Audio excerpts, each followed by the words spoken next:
Welcome to episode 105 of the Daniel Yoris podcast with today's guest, Jeff Byers.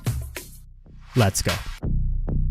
Welcome back to the podcast, everybody. Joined here today by Jeff Byers.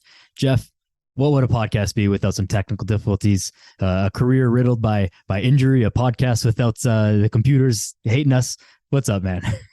Oh, man. Yeah. Man, thanks for having me, Daniel. Yeah, I apologize for the tech. And I think for everybody who's listening, this is, I think, round 4 for us on this to get this thing right.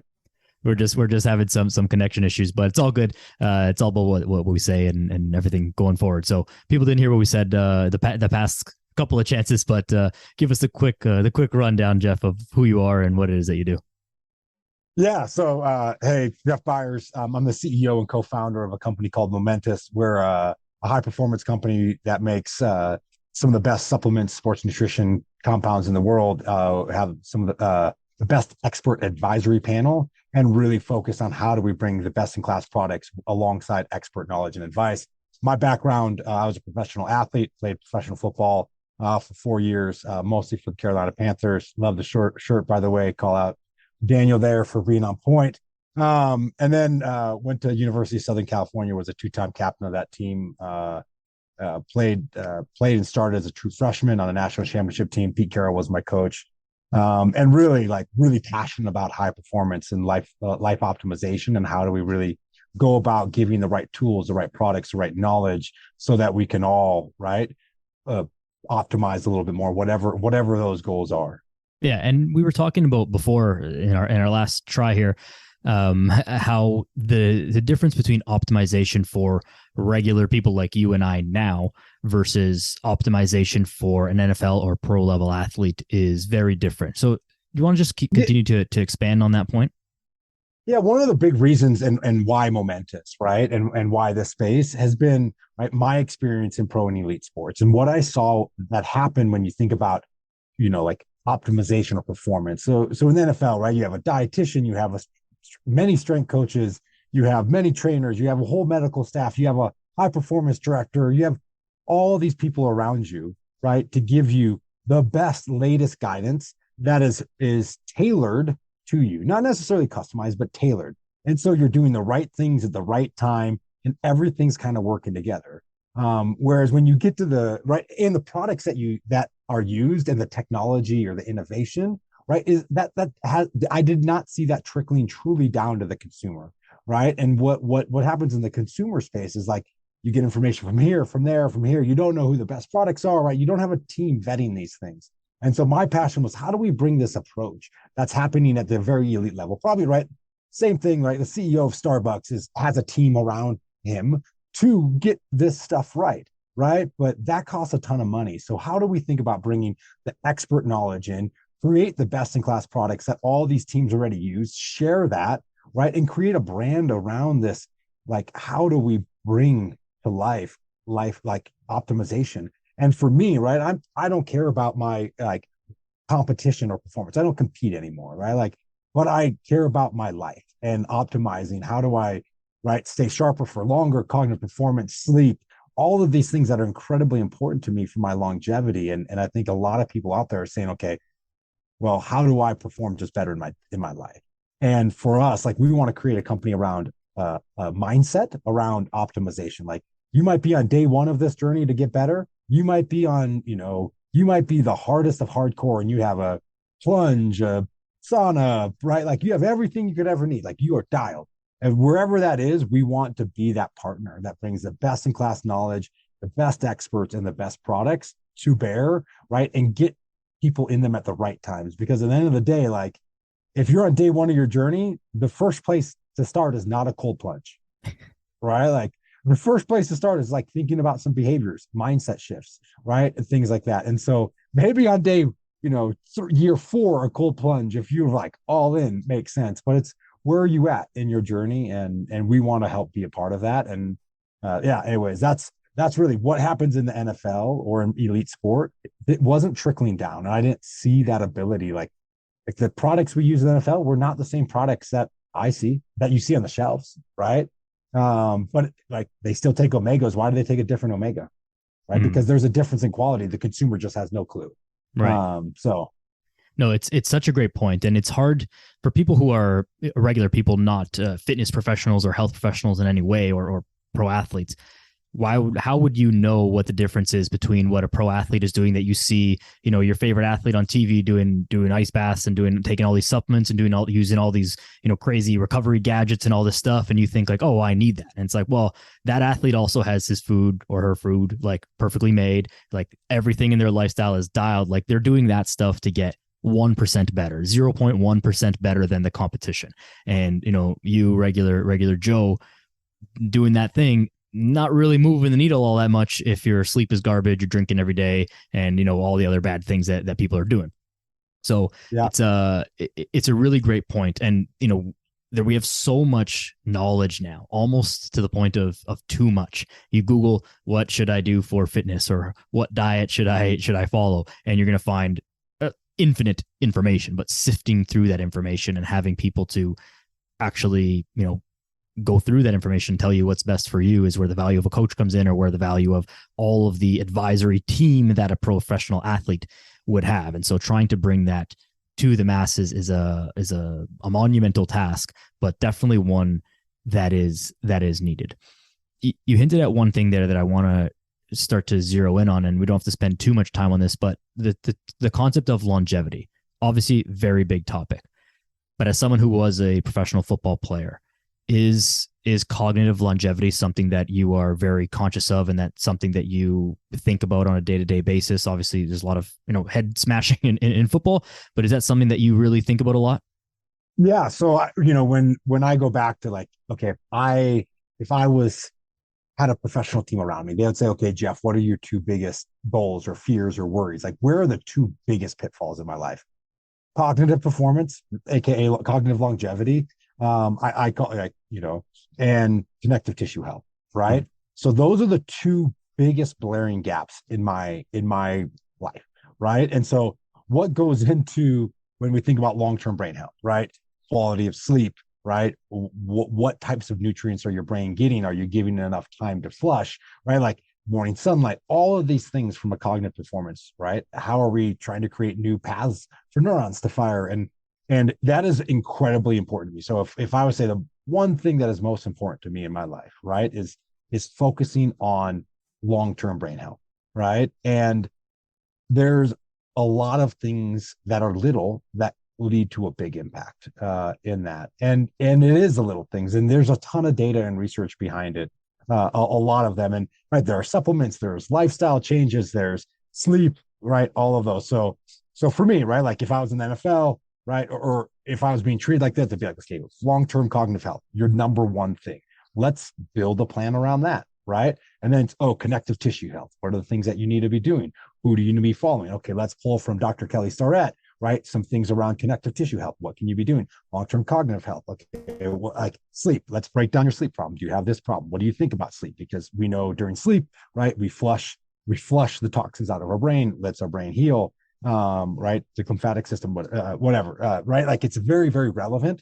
And so for me, because of that, I focus on some very core things like in my life. And so for long-term cognitive health, there are two very, very well studied compounds, supplements, however you want to call them. The first one is creatine.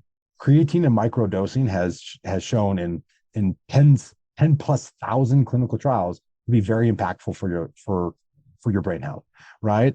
And cognitive performance for that matter. And so really, really critical.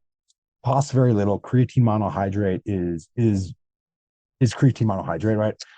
It's a commodity essentially, but it's something super simple. But creatine has a very negative connotation in the world, right? When you think about creatine, right, until I started getting to know neuroscientists, is a bodybuilder, right? It's what it took to bulk up, right? But creatine from a small dosing perspective has very important contributions to your brain.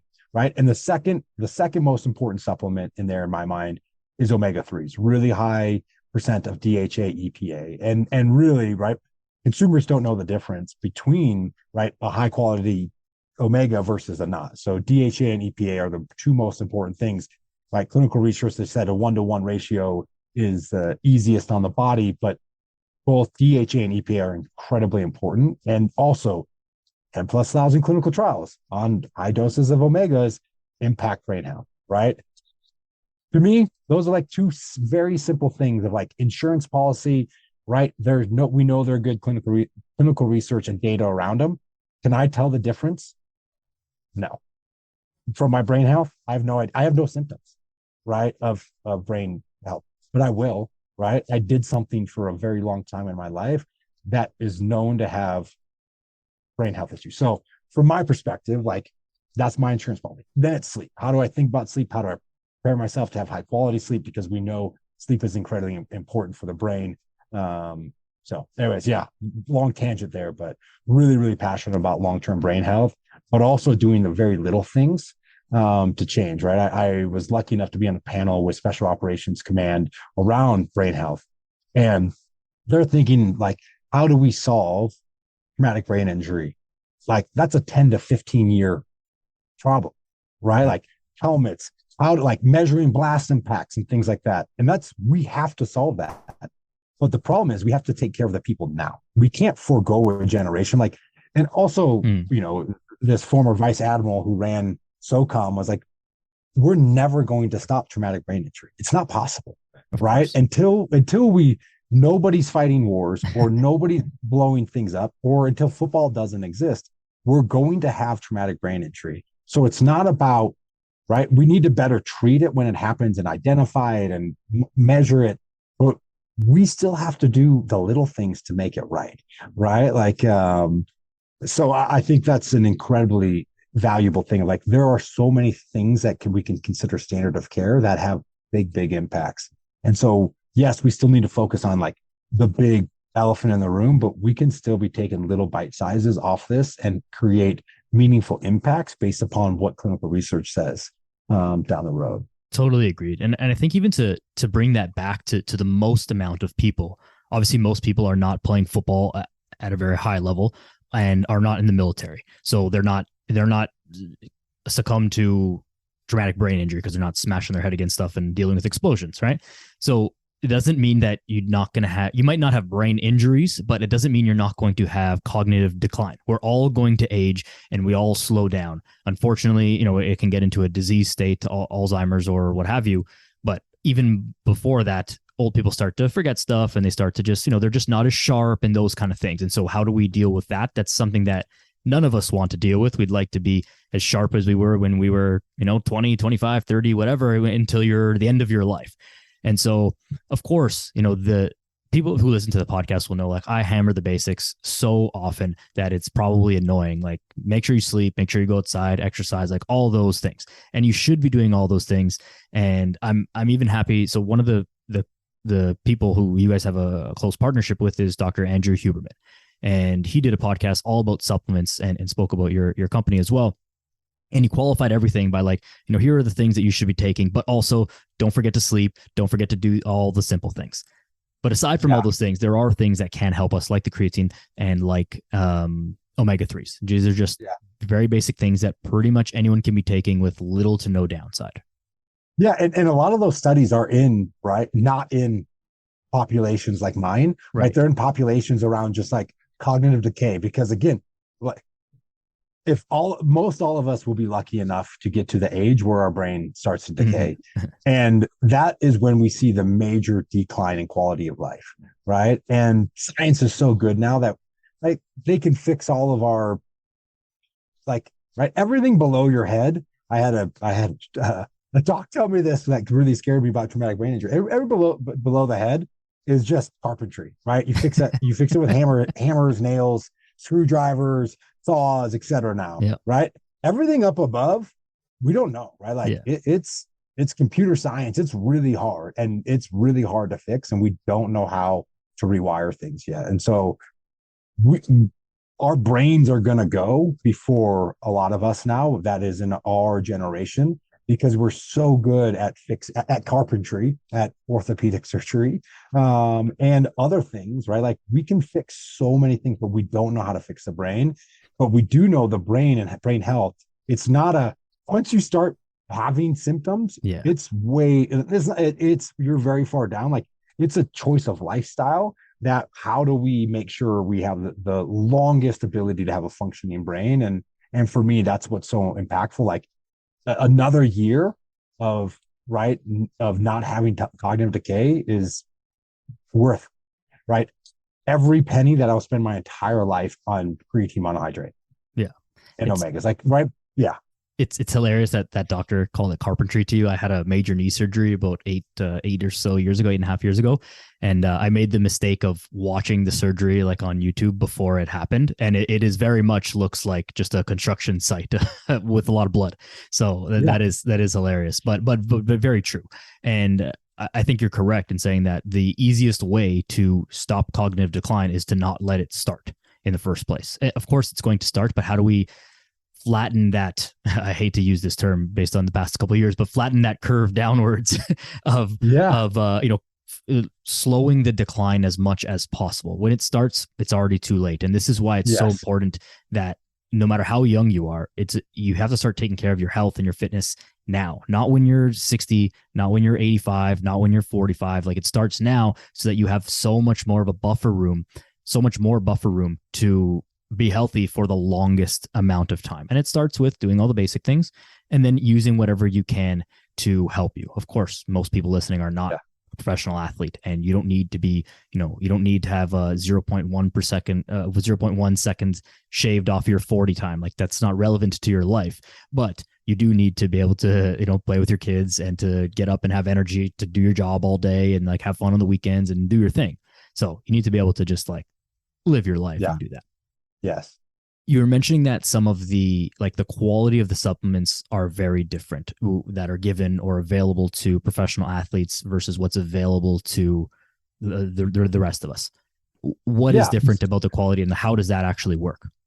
I think potency is really, really important. So like I'll use omegas as an example of, like, you can go buy omegas and it says omega-3 fish oils, right? And it might have 0 EPA or DHA. And EPA and DHA are the powerhouses in it that matter, right? Or could have very, very little, right? Like, I'll give the story of my dad.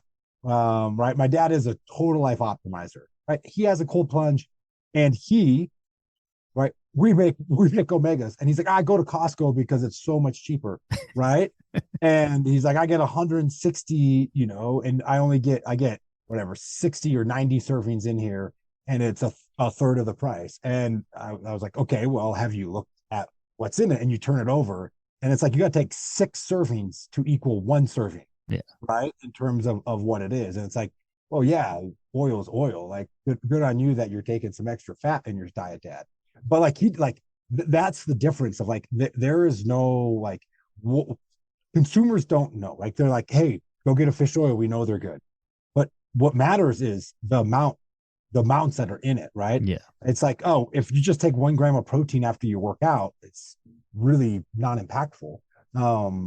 But probably need to take 40. I'm a big dude. So like, when you think about those types of things and the research, so there's no like standards, right? And what happens in pro and college sports is, like, they know, okay, we need really, really high concentration or sometimes very low concentrations of things for the athletes. Now, hey, the difference between 1.5 grams and 1.6 grams, like, is a rounding error. But the difference between 0.2 and 1.5 is not a rounding error, right? And I think that's what's really important. And then it becomes, how do we think about certification and the certification process? And very, very, very few supplements are certified by the top high quality parties. And a lot of people say, hey, these are third parties certified. What does that actually mean? What is the rigor that goes through? And there's a reason why college and pro sports only recognize 2 third-party certifications, right? One of them is called NSF, and the other one is called LGC, and it goes by the name of informed sport and informed choice, right? Depending upon where you are in the world. And those are incredibly important, right? So for us as a company, we certify our products with those 2 groups. It costs a lot of money. But what happens is it measures the actual amount of ingredients that are per serving. So, example, like, if we had our recovery protein blend and it was out of spec by a certain percent, it doesn't pass. It is flagged, and we have to go through a process to get it right. We could have had sodium that was off by 10%, as an example, in it, and it throws it off, right? And because the label is inaccurate, right, to it, even though there's like overages and underages, right? Like that can't happen. And then on top of that, so it's testing, verifying what is in it, but also in what percentages. So it flags if there's bad things in it, and it flags if the things that you're in are out of whack. And then we test for banned substances. And that's a very, very important one too. Obviously, like we're one of the top selling brands in pro and college sports. We're lucky to sell into 200 plus teams. And we have to test everything for that on top of it. So the banned substance, like as an example for us, like when we fail, like we do fail banned substance because there's cross contamination and things like that in raw ingredients, all those things go in the dumpster, right? And right, those production lots don't exist. And that's a very, very impactful thing that I don't think people realize. Like if you don't test it, it can go on market, right? Because there's no regulatory body that is checking what is in those. But there are two independent third parties that, right, they test every single batch, every production run that comes off, right? You can look them up online. It's incredibly impactful and powerful. But again, consumers don't know what that means or why it means it. And it is incredibly impactful, and it's part of what's made us special. And there are some really good brands that we sit side by side with that do the same thing. And it's just, for us, it's a non-negotiable. Yeah. To be working at the level or with the level of people that you're working with, it's a must. Well, one thing that you mentioned there was about the contamination, which I'm not sure if or how much of a fan of the UFC that you are, but it's less now. But there was this, for a couple of years, there were all these athletes who were popping for drug tests and blaming it on contaminated supplements or whatever they called it. And I think some of it was just a bit of a cop out. But do you think that some of it is actually legit, just contamination? They were doing their best to have the highest quality supplements, and maybe those supplements were legitimately contaminated. Of course, in your company that is much more rigid, contamination would get flagged and then get removed. But in other companies, they wouldn't remove it and they would still put it on the shelf, right? So is that it's totally legit that the contaminated supplements exist? Totally legit, right? Like the supplement industry, right, is the Wild West in the US. Yeah. Right. And it's right. Like you can have it and it could be, right, like you could have a product that is weighed on the same scale, right, previously as a banned substance, right? Goes in, right? If you don't certify, you never know, right? Like that's part of these things. When athletes test positive, it's because there's no certification process happening, right, in there. And they're like, oh, it's third party tested, right? But what does that mean? Like, oh, they just verified the ingredients that came in, right, that went in. But like cross contamination is very common, right? Because there's a lot of supplements that are not great for you or do have banned substances in them. And if they're made in the same place at the same time, that's a real thing. And so, yes, I do think there are supplements that are on the market that on their label, and the manufacturer has no intent to have banned substances in them, right, but they get them in them, right? Because it could have been the raw ingredient, could have been the same truck as another raw ingredient, or like, you never know. And that's why the certification process, it's an added step, but it's an important step.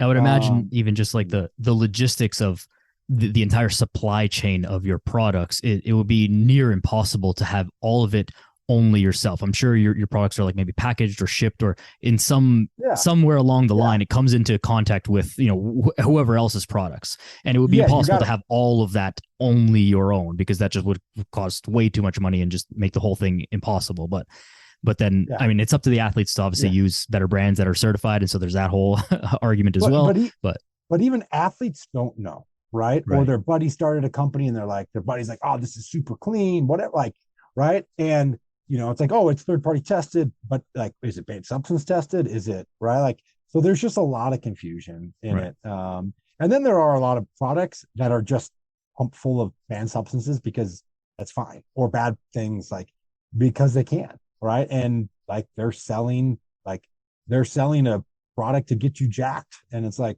well, works a little, the creatine that works a little bit too good. Yeah, exactly. So I think that that's a real thing in our space, and Yeah. it's a fight that we get to fight as a brand. Yeah, it is sad, but I think that the takeaway for like, most people is don't buy the cheapest supplements that you can find, because you're unlikely to even be getting the thing that you think you're getting.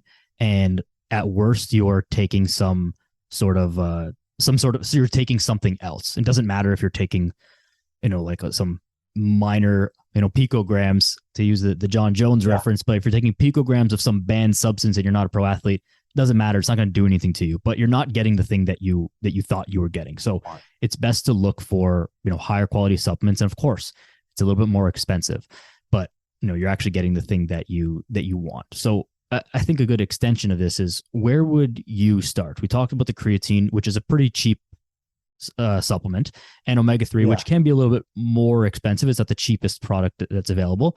What are some other of the, the starter pack sort of supplements that you typically recommend?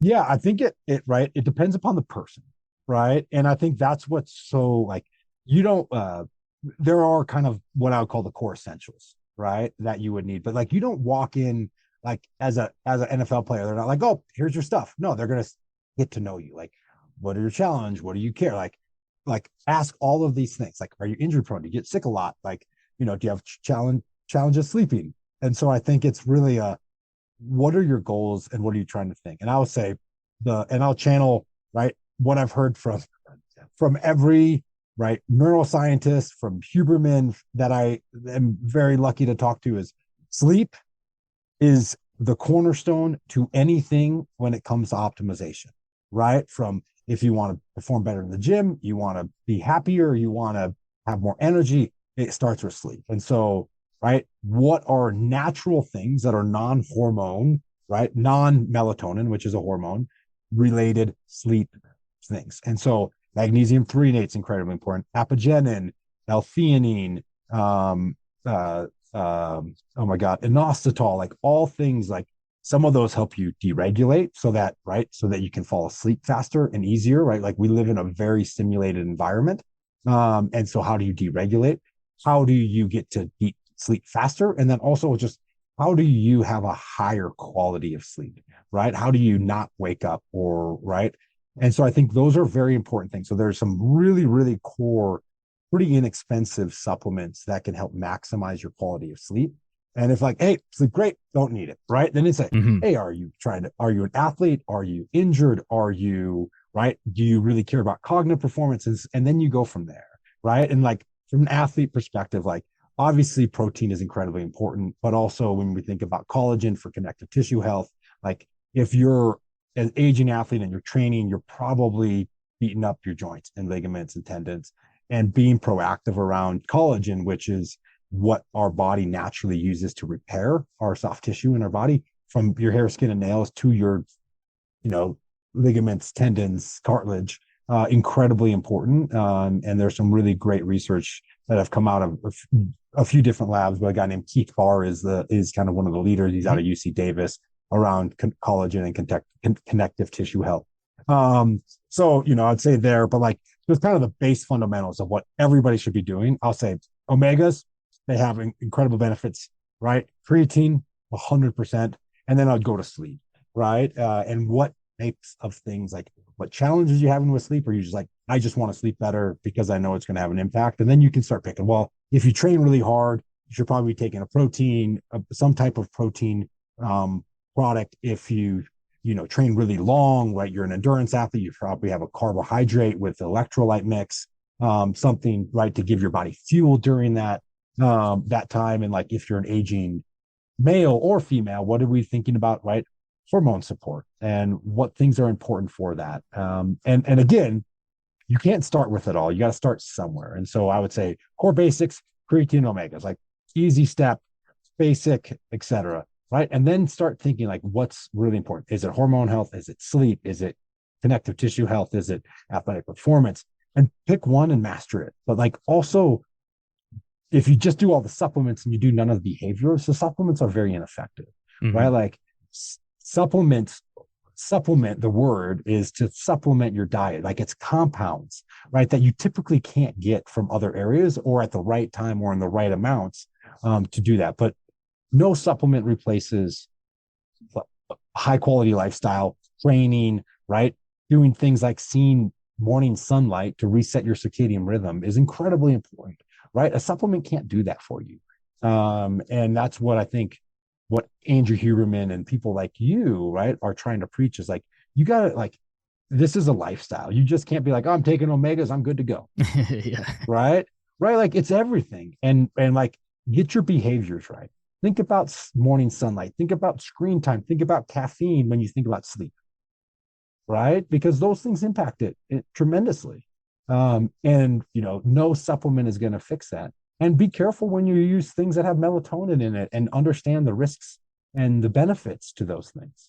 No, totally agreed with everything that you're saying there. I love that analogy that supplements are meant to supplement your lifestyle and your diet. They're not meant to replace it.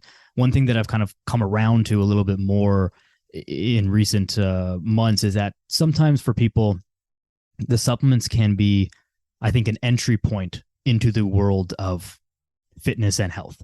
Getting someone to change their behaviors is incredibly difficult, yet important, but incredibly difficult.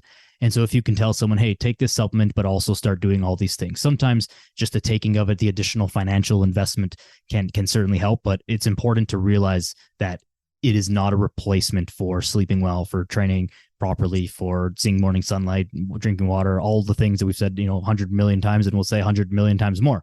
But you can't replace those things. It's very important to know that. Yeah. I want to kind of dig into some of the sleep stuff. And I think I want to start with, why can't someone just, I have 2 glasses of wine at night and it knocks me out. I go to sleep, or I pop a sleeping pill, or, smoke a joint or something like that. Why are those things not the same as taking actual supplements that support your sleep? I would encourage you to go listen to the Huberman podcast on alcohol, and you might never drink again. It's quite fascinating, right? Those are compounds as well, right? But those compounds right, are not what our body needs to sleep, and is not how our body functions. They may help you get to sleep or with the feeling of sleep, right? But that is not the same as a high quality sleep. Like, right, when we sleep, right, is when our brain really recovers, right? We have the different phases of right, the different phases of sleep, and right, our brain, right, we have a lymphatic system that drains while we sleep, which is like the toxins and get all the toxins out, etc. And when you inhibit that, you have, right, with alcohol or weed, right, it really impacts, right, your ability and your body's natural ability to do that. I think the other important thing is like a sleeping pill, right? Yeah, it might knock your ass out, but what is it actually doing, and how is it messing with your hormones, right? Because you have to remember, melatonin is a hormone, right? Our body naturally produces it, right? And what are we trying to are we trying to mess with our own body's production of melatonin, or are we not, right? Like, we should be trying to let our own body use those hormones and provide the things that help those hormones, not supplement with those hormones. And I think those are really, really important. Of like, melatonin is an incredible sleep aid, and when used correctly and sparingly, is very, very valuable, right? Like, if you're trying to change time zones, melatonin, like big time zone gaps, melatonin is an incredible tool to use to help you, right, reset your circadian rhythm and get to sleep, etc.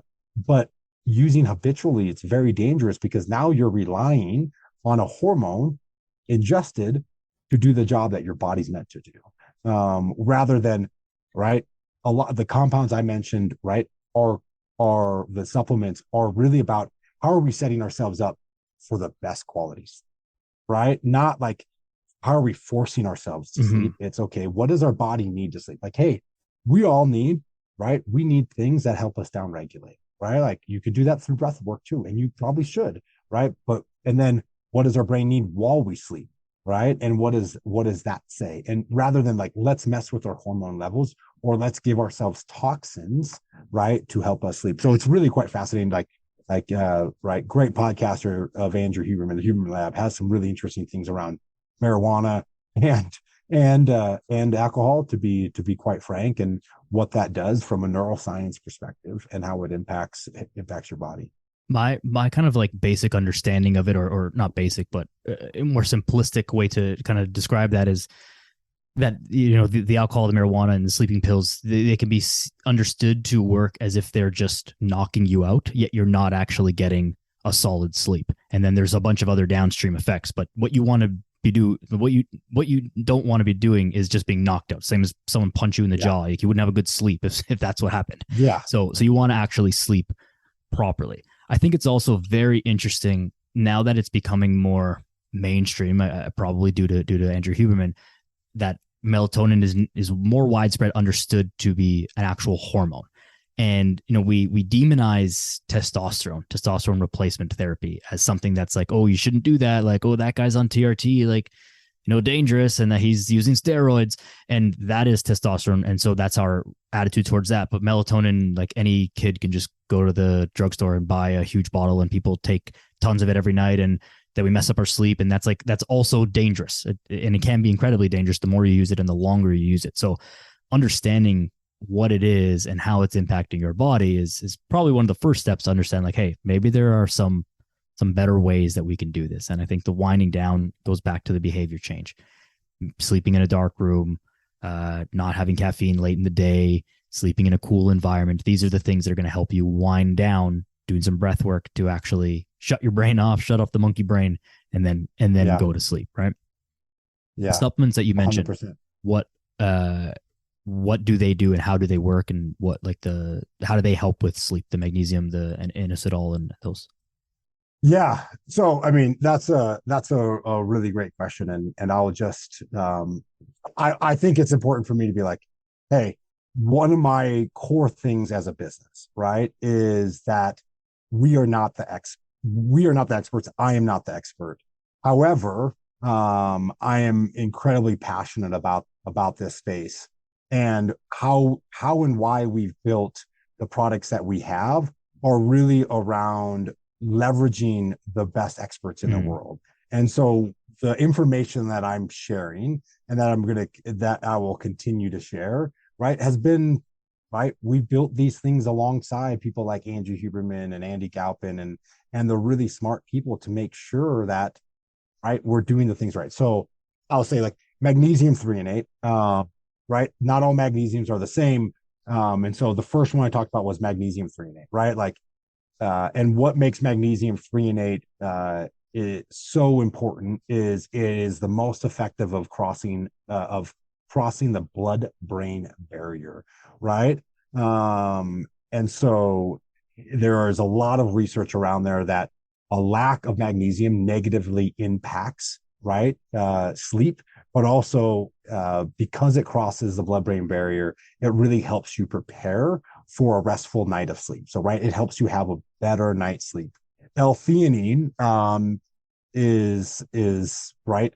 It is shown to promote, right, like, basically relaxation, right? This is the down regulation, right? And L-theanine promotes relaxation, right? Facilitates sleep by, right, contributing to a handful of changes in the brain that we don't need to get into, but, like, yeah, right, right, it's linked to reducing stress, right, reducing anxiety, right, and also has been linked to the ability to trigger alpha waves in the brain, right, which is also associated with a state of relaxation and focus, right. And L-theanine is just like a tea leaf extract, as an example. Then you have apigenin, which is really commonly found in chamomile or grapefruit, but chamomile tea, right, as, like, people drink that before they sleep. So apigenin, right, it helps bind with the brain receptors, and basically what it can do is it also can help reduce feelings of stress, promote higher quality sleep, right? Like, again, like, this is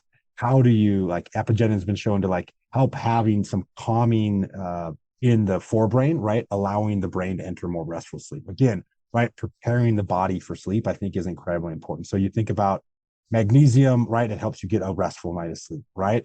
And lack of magnesium has been shown to have a negative impact on sleep. L-theanine helps create some drowsiness, right? How do you downregulate and slow down and trigger those alpha waves in the brain? And apigenin really is this, right? Again, how do we downregulate? Higher, like reduce the feelings of stress that so happen that can keep us up. So a restful state also really allows you to sleep more soundly in there. So anyways, those are kind of the three core, what I would say, sleep products. Then you also have inositol, which is right, really quite interesting because it has it also has like hormone implications on it as well. But yeah, incredibly cool. So you did a very good job of breaking down the science there by while I accidentally put you on the put you on the spot. But again, we defer to Andrew Huberman for the deep science if anyone needs to go and you're interested in that. But know that those things are good and these things are available, readily available. Like don't go buy the cheapest garbage one that you can find at the closest drugstore. But these things are available and something worth looking into if you struggle with sleep. But still, your habits and your behaviors impact more than any of the supplements that are really available. So never forget that, to who's listening. Just switching gears a little bit and kind of extending that, when you're an NFL athlete, obviously your life is a certain way. You're flying out during the season rather. You're traveling, you're training all the time. Your life is very controlled and structured and all that stuff. What was the transition like for you from switching into regular life? Was it a hard transition for you to stop having to eat as much as you had to be eating to sustain your body at the NFL level and to train all that way? Or like, what was that transition period like for you? The transition was easy. Right. That's pretty unusual from that sense. Like I had an injury that really like concreted in my mind, like I'm done. Right. And was not going to hang on for any longer.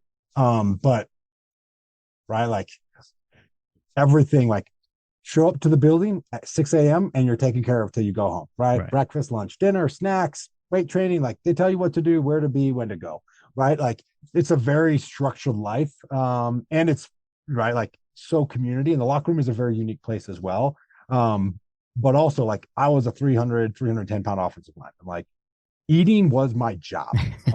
And like when I say like this is like 7, 8, 9,000 calories a day, like just to maintain my body mass, not even to gain weight.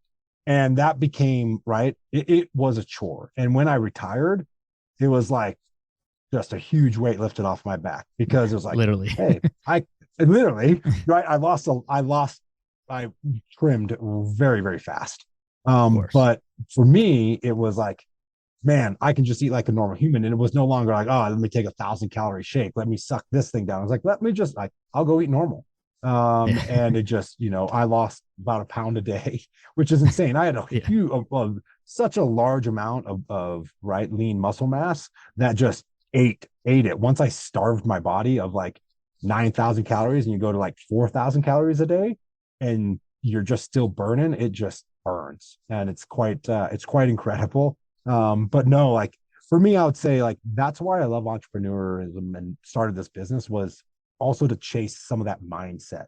And I will say, one of the things that are so incredible, right, as an elite athlete is what winning and losing is, and winning and losing stakes are high, right? And right, starting your own business, running a company like Momentous, the stakes are high. And doing it right is very important. And you're going to lose some, and you're going to win some, and you're going to lose some. But there's a great sense of responsibility. But also, there's a lot of stress, pressure, accountability that sits there that is incredibly important. That I love. Right? I love the fact that the ball gets snapped every day. We have to make decisions. We have opportunities to be better. Right? And you can get better fast. Right? And it's not right. Like that's what I filled. Like when I left, like the biggest gap was like this competitive emotional mindset that I filled with building a company and really trying to create something that's never been done before or do it better than it's ever been done before.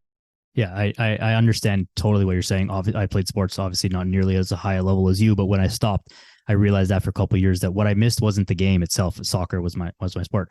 I didn't miss soccer. I missed competing and being part of a team. And so you find that elsewhere in various other sports and business and in your personal life in various other ways, because that's the thing that really, really misses. What have you taken then from your NFL experience in that team environment and tried to implement in the business world to make it, somewhat similar in that sense? Yeah, that's a really good question. From the team environment, I guess my mentality, like I you might have listened to some of my other podcasts. Like I call it the ball always gets snapped, right? Mm. It doesn't matter whether I'm ready or not, the ball is getting snapped when I was playing. And you got to make a decision, and you have a very small amount of time to make a decision. And that decision has to be mostly right. And if it's not, there are big consequences. But guess what? You got to go put your hand down on the ground again, probably in 20 seconds, and the ball gets snapped again. And so you got to have a very short memory, right, of winning and losing. And you have to be able to react and put the pieces together at the same time. Like, well, this happened this time, that happened that. Like it's this constant game, and it's not linear and it's not vertical, right? Mm. Always, right? It's backwards, it's right, it's left, it's up, it's down, it's right. And that's all part of the journey. And I compare it to like a season, right? Like one play, you can win or lose. One decision, you can win or lose. You got to win more than you lose, right? But it can't win them all. And the failure to like, if you aren't in the game, if the ball does, if you don't have like, if you're not in a place where the ball gets snapped, then it's a loss. Like you're not even playing. Mm. You're not in the game. So it doesn't matter, right? So you have to be in the game. The ball always gets snapped. You have to win more than you can lose, right? And if you win more on any given week or any given month than you lose, like that's like winning a game, right? And then, you stack up a couple months. You might have a bad month, you might have a good month, right? And then like, okay, now you got a season. Now you got a franchise. Now you got it, right? Like it's like this build up. But if the ball's not getting snapped, air quotes in business, then you're not playing the game, right? If you're not making decisions and you're not potentially losing those, right, things or making mistakes, man, you're in trouble. But the really, really good ones get beat often, right? And that's okay, but they always go back and they always get ready for the ball to be snapped again. They're always ready for the next one. And because they know, right, the best in the world know, like, all right, I'm going to win this next one. And I'm going to use this history of all of these decisions I've made to make a better decision now, right? But if I just got beat really bad, doesn't matter. I still got to show up this play because nobody cares about that play anymore. Mm. We're on this play. And if I win this play, amazing. And I win the next play, who cares, right? Like it is the journey. So anyways, that's my one big thing I've taken from sport. And also just like energy, like passion. Like I love what I do. I love this space like you do, Daniel, and it's incredibly valuable and important to me to be in that and make sure that like we're not just trying to build a company. Like we're trying to do it better than it's been done before, and trying to differentiate, disrupt, work with the best people, share the best information. So really, really important. No, I absolutely love that analogy. That's fantastic. The ball always gets snapped. That's one that I'm for sure gonna remember and take with me. I guess playing off that, is it something, or do you very consciously try to make decisions quickly even today? Of course, there's some business decisions that require a team and a room and a little bit longer thought, but do you try and make decisions quickly and move on and then just win the next decision? Yeah, I mean, there's always those types of things, and you always got to be moving forward. Sometimes like it's a really long play, right? Takes time, but once you have the information, like it's a yes or no, it's a here we go, and it doesn't always go your way. Like you get punched in the face a lot, and that's okay. But yeah, like you got like there's 150 decisions that have to be done every single day, and those little things, or right, like the accumulation of those plays add up to a game. And like this, right, like I will call, right, like what we're doing here, like this podcast is a play, right? Did I win or did I lose it, right? Because it has implications down the road. Like if I showed up poorly, etc., like I didn't win it, right? That's a loss, and I need to go figure it out. But guess what? I have a call in 20 minutes that I have to get ready for again, right? And who's that with? Maybe an investor, maybe a board member, maybe, right, an employee, right? I got to show up and win that. right? And maybe I lose it, but that's okay, right? Because I got another one coming up. And so Right. it's like every little thing that you do, every action is a game. You can win or lose it. It's not like just always making a decision, right? And so, yes, you got to make a ton of decisions, but you got to show up on everything that you do with the mentality that I'm going to win. What does a win look like? Changes, right? A win might be making a decision. A win might be showing up with high energy and sharing what makes us special, like this. And that's, yeah. Anyways, I thank you. I'm obviously incredibly passionate about that and like Yeah. what relates from sports. Oh, I absolutely love it, Yeah. Jeff. I think it's fantastic, and I love. Obviously, I'm a fan of sports and a fan of fitness and health and all the things, and so I love when the things blend. And part of the reason I started this entire podcast from the beginning was I know that there are so many lessons that I've learned in my own personal life from sport and from the gym and my own workouts, and now it's become, my job is also fitness, so it's a little bit of an easier connection. But I think that there's something that we can all take and lessons that we learn from the gym and from sport that are applicable to all aspects of life. And so blending those is, your company is a perfect example of that, as well as many other things. We'll start to wind it down here, Jeff. But one kind of question that I have that's been at me is like, this is not a very deep question, but you used to eat so much and now you eat like a normal person. Can you still throw back some food, or are those days gone? Oh, I'm the best eater around. People, yeah, I'm really good at eating still. I'm not, I don't consider myself big. Most people consider me big because I'm still like a large human. But I'm like, I'm big, like Right. I'm an endurance athlete, maybe double an endurance athlete, but like, yeah, like I'm a very good eater and I eat fast, Yeah. right? Like everybody's like, how do you eat so fast? I was like, It's just what you do. when you got to eat a meal, when you have a 10-minute break between meetings, you just eat, Yeah. right? You don't like, it was my job. It's like, okay, like let's just get this thing over. And it's quite comical. My wife gives me a hard time, and most people in the company are, it's like, oh, like you go out to dinner with Jeff and Jeff's done in 3 minutes and everybody else is done in an hour. Yeah. And I'm just like, and I'm also good at talking, as people can tell. And so I'm just always the one like, I eat, talk. So yeah. And I love to eat too. Like I love good food. Like I'm not a fancy food, but I like food. Yeah. So Yeah. No, for sure. I think it's a good skill to have, to be able to throw down some food. And I'm sure people somewhat like kind of expect it of you as well. So, but just I think on the health side of it, and we don't need to talk about this anymore, but like just I would imagine there'll also be some gut health issues just from eating that much for so long. And I'm happy that you don't really have that and you're still able to eat. Yeah. That's kind of more where my head was going on the health side of things, but I'm happy that, you're still able physically to do it. I think from a gut health perspective, I got super lucky. But also like I took so many damn anti-inflammatories and like prescription anti-inflammatories that I'm surprised like I don't have holes in my gut. Like Right. I just must have the health. Like my gut must have came out as thick as you could possibly get based upon that. So yeah, it's been extremely lucky around those things. Yeah, maybe not as lucky in other injuries, but at least that's the one that you got good. Yeah. Jeff, where can people find Momentous? What's all the contact information? And it's available. Your products are available worldwide. Is that correct? Yep, we ship internationally. Our company website is livemomentous.com.